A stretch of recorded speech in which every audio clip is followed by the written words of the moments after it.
به سمت زهرا از حجره دویدم من هنفاز جلوتر بود دیر رسیدم فاطمه افتاد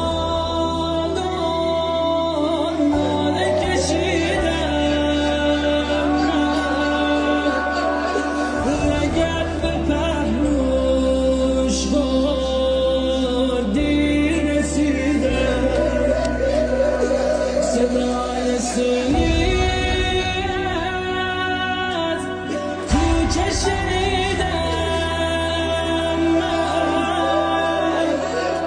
چشم پر از خون شد دیر رسیدم صدا زد فز اسمار یه شونه بیارید خودم میخوام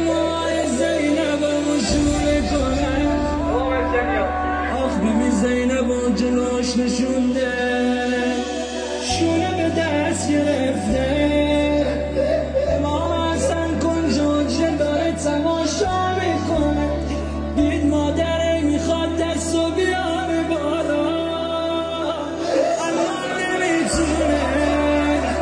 هی لب و گاز میگیره شونه میافته شونه درد میکنه